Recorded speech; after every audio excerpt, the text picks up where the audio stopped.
保利艺术博物馆、保利国际拍卖有限公司和正观堂联协办的我们这一次的贡之郎庙光红军康熙奇珍郎廷吉艺术展。这个展览我们筹备了大半年，特别感谢我们社会各界多位重要的藏家以及青岛博物馆的大力支持。那么这些瓷器啊，他们穿越了300多年，历经了沧桑风雨，来到我们的眼前，但是他们依然的光彩照人，耐人寻味。所以今天就让我们一起开启这个美妙的穿越时空之旅吧。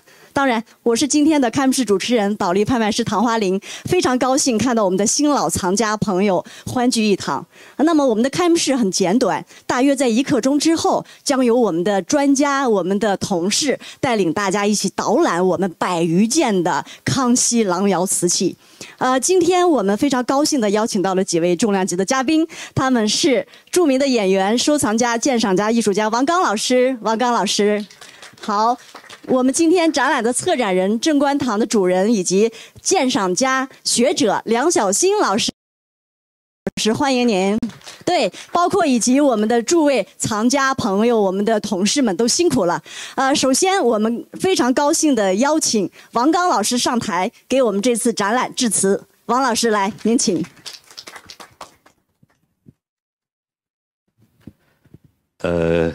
各位嘉宾，各位藏友，大家下午好。海内外的朋友们，你们好吗？那位说王刚，海内外的朋友们，是的，今天我在北京时间中午往这赶的时候，美国、加拿大的很多朋友都知道了这个消息。问我时间，我还算了半，温哥华的时间，跟现在是差15个小时，是他现在晚上7点，所以影响颇大。本来我想胡说八道一番。这样一来，我现在倒显得要几分谨慎了。非常高兴的参加这个展览。说实话，我现在讲这个话，我也是有点快点讲完吧。我好去看东西啊，因为这么多这么好的东西集中在一起是非常难得的。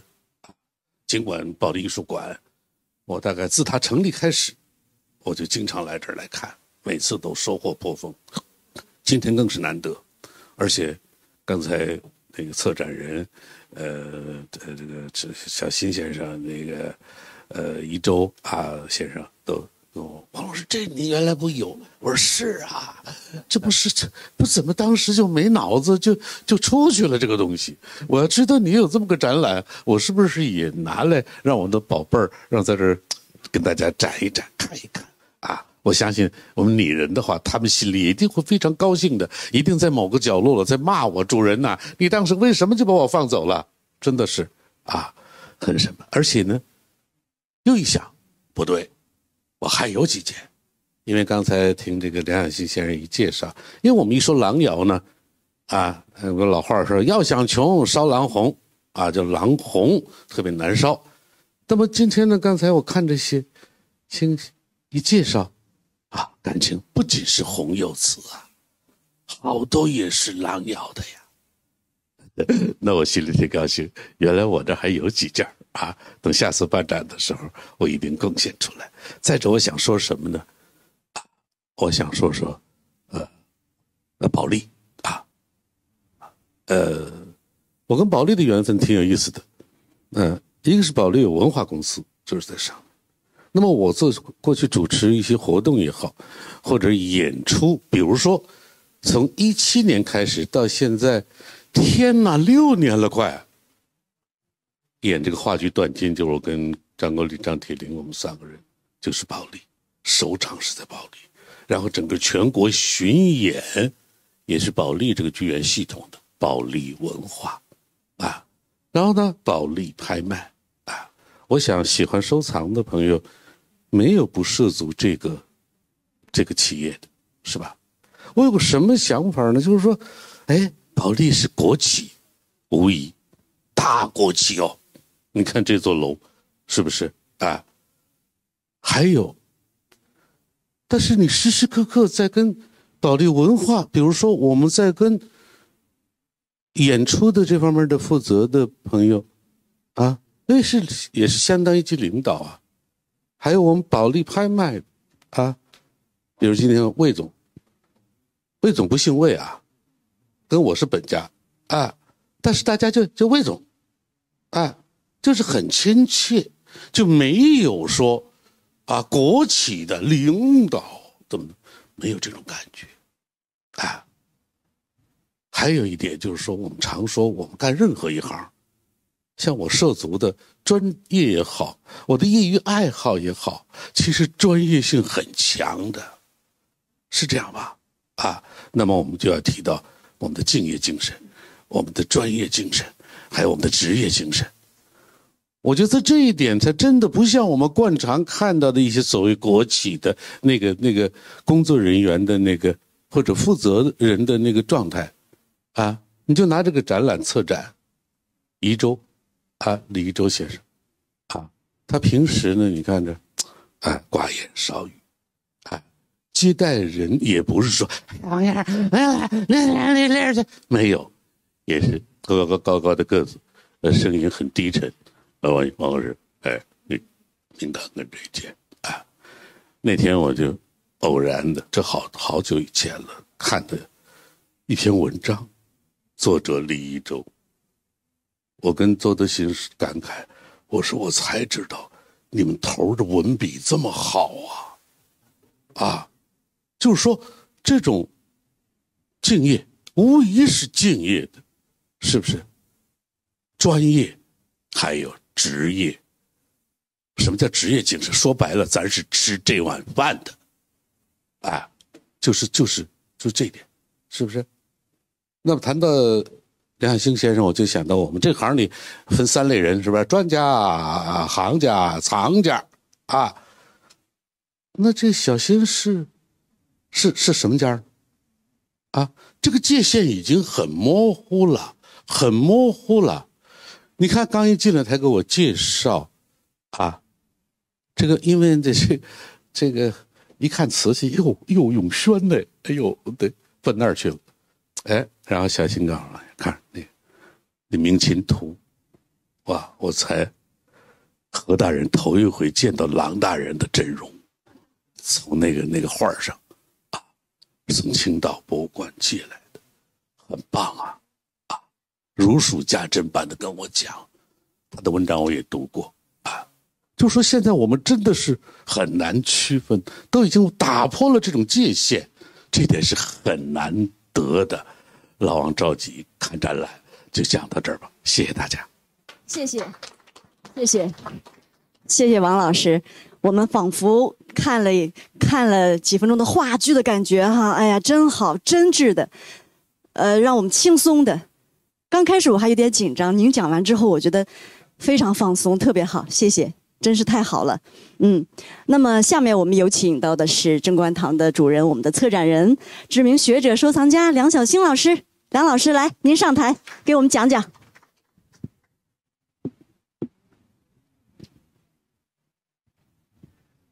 这边好。尊敬的各位领导，各位来宾，各位藏家朋友们，还有呢就是看着视频的观众们，还有我们的团队非常辛苦的团队，大家下午好。欢聚在保利艺术博物馆，来看今天的这个郎廷吉艺术展的开幕式，我是非常非常激动的，因为上一次在这个保利艺术博物馆的话是12年前了，12年前我们也在保利艺术博物馆做过一次大型的康熙展，那么这一回呢，我们是以红作为这个专题，来一次深度的对红的高温红釉瓷的这么一个探索和发现。那这次展览呢是得到了这个保利艺术博物馆的大力的支持，同时也得到了青岛博物馆借出非常珍贵的一件展品。那么同时还有很多著名的藏家们慷慨地借出了他们的珍藏品，让这次展览成为一个史无前例的，也是目前来讲唯一的一个以郎廷吉和郎窑瓷作为专题的这么一次大型的结集。同时呢，这个在这个展览和研究的过程之中呢，我们也梳理出很多新的线索和研究的成果。我想呢，在这个展览的期间呢，会慢慢的在后续给大家分享。那么我就不多说了。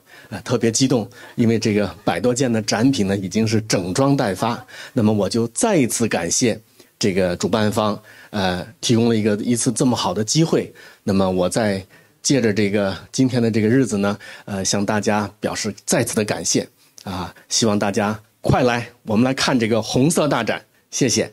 好，谢谢梁老师，说的太好了。好。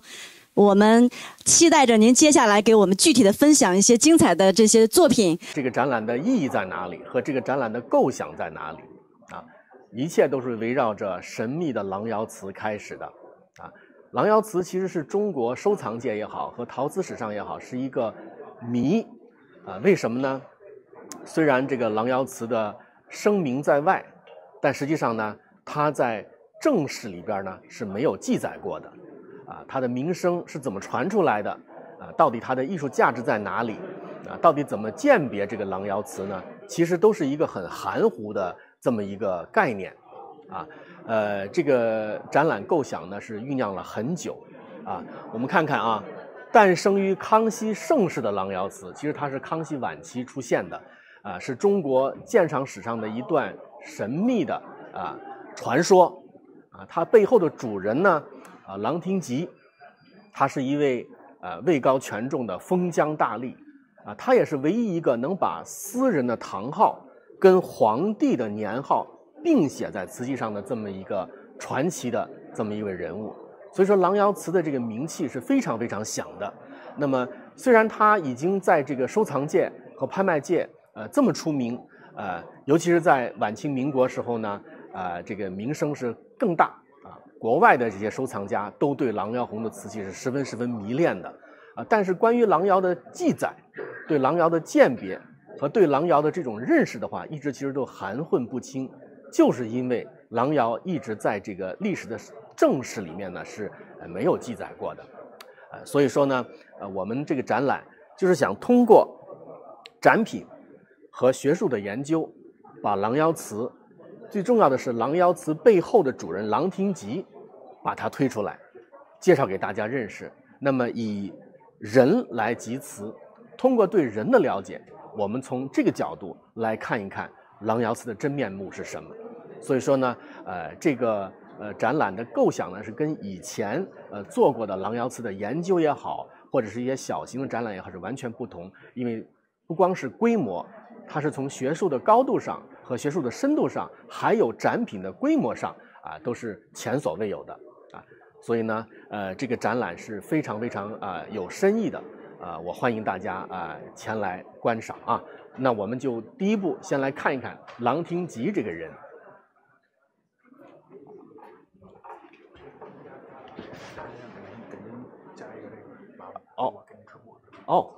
也在直播，我放在什么地方？随便。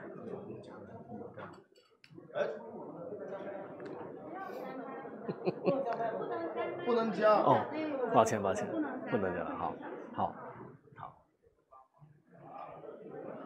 好，那我们就来讲一讲郎廷吉这个人因为整个这个展览的构想呢，是从郎廷吉这个人开始研究，然后从人再到他的瓷器上，再把这个郎窑瓷作为这么一个整体，把它区别出来。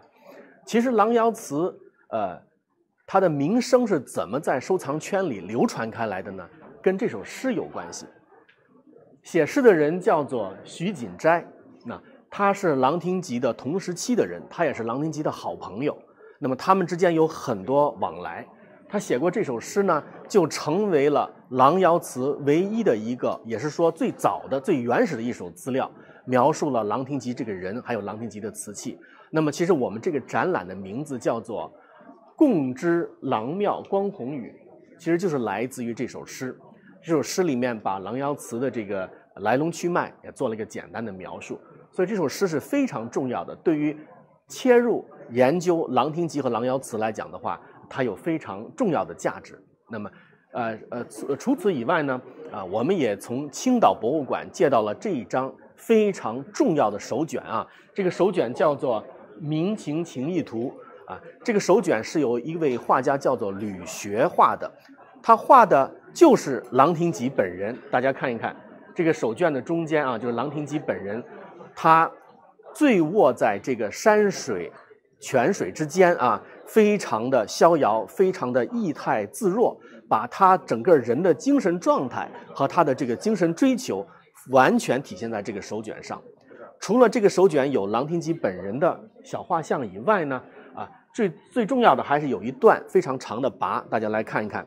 这个跋呢是郎廷吉亲手写的跋意思就是说他呀在8年以后又重新看了这个为他画的手卷以后呢，非常有感触，那么就写了一个很长的跋。那么这个跋里面是他亲自的笔记，又有他的印章，所以说呢，他作为研究郎廷吉这个人来讲的话，这是一段非常重要的史料。所以说呢，郎廷吉呢，在这样的一个环境下，我们就把这个人先推出来，作为研究，作为鉴赏郎窑瓷的第一个入门的一个工作。那么讲起郎廷吉这个人，实际上他在历史上的记载呢，并不算太多，但是呢，他的这个在朝廷里的这个官位啊，是做得非常的高的。他就是在他担任这个江西巡抚的时候啊，在康熙44年到康熙51年这个时间段之内啊，传说或者是说我们推测，在这个时间段之内，由于景德镇是在他的职责管辖范围之内就有了这个郎窑瓷的这个烧造。所以郎廷吉本人第一，在各个县志和这个历史记载里面，他是一个非常勤政爱民非常那个谨小慎微的这么一个官，非常的这个他的政绩，他的这个政声是非常好的。那同时，郎廷吉的家世也是非常强大的，因为郎廷吉的家世，他的祖先呢是汉人啊，在明朝时候呢就是这个大将军。然后呢，在清朝的时候呢，他们这个家族呢就降了清，然后呢就入了这个清廷当官。到他的时候呢，他做到了这个江西巡抚，后来又做到了曹都这样的一个重要的岗位。那么这个官位是堪比封疆大吏，是非常重要的。那么除了他的家世非常的强大他的官非常的大，同时他也得到康熙皇帝特别的宠爱和器重。为什么呢？我们从这个历史的文献里面找到，康熙皇帝有6次南巡，其中有4次呢是郎廷吉接待的。那么在其中的一次接待当中，皇帝甚至把纯一堂这个堂号款直接赐给了郎廷吉，这就衍生出来郎廷吉可以把纯一堂这个堂号写在了这个他的瓷器上。所以这是一段非常有意思的这个经历，说明皇帝对他是非常器重和对他非常信赖的那他能做到这么高的官位，也是跟他勤恳恳的工作，一心一意的工作是完全有关系的。所以也反映出他这个本人的性格是一个非常朴实非常勤奋的人。还有郎廷吉还写过一本书这是我们经过这个他的这个梳理以后呢，这本书名字叫做《圣饮编》。